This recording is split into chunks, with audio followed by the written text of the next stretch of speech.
ஒரு will power இருந்த வீராங்கனை தான் வில்மா ருடால்ஃப். பேரண்ட்ஸ் எல்லாம் ரொம்ப ஏழ்மையானவங்க. ஸோ பிறக்கும் போது ஹெல்த்தியெல்லாம் அவங்க பிறக்கல. நிமோனியா தாக்குதல், நிறைய பேச முடியல, ஸ்கூல்ல அட்மிஷன் கிடைக்கல, சரியாகவும் நடக்க முடியல. இந்த மாதிரியான பல பிரச்சனைகளோட அவங்க அவங்களோட லைஃப்பை ஸ்டார்ட் பண்ணாங்க. குழந்தைனால நடக்கவே முடியாது அப்படின்னு ஒரு டாக்டர் சொன்னதுனால அம்மா எவ்ரிடே வில்லேஜ்ல இருந்து அந்த சிட்டிக்கு போய் அந்த ஹாஸ்பிட்டல்ல 80 கிலோமீட்டர்ஸ் டிராவல் பண்ணி வைத்தியம் பண்ணாங்க. ஒரு டாக்டர் இவங்க ஆர்டிஃபிஷியல் ஷூவும் லெக் பிரேஸும் கொடுத்தாங்க. லெக் பிரேஸ்லாம் மாட்டிக்கிட்டு ரொம்ப மகிழ்ச்சியோட நடந்தாங்க. 9 இயர்ஸ்ல அவங்களுக்கு ஸ்கூல் அட்மிஷன் கிடைச்சது.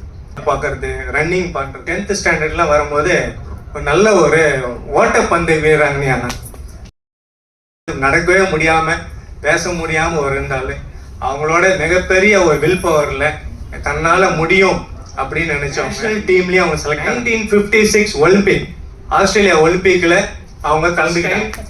She has won the bronze medal. Next time இட்டாலியில ரோம்ல நடந்த போட்டியில 3 கோல்டு மெடல்ஸ் வின் பண்ணாங்க.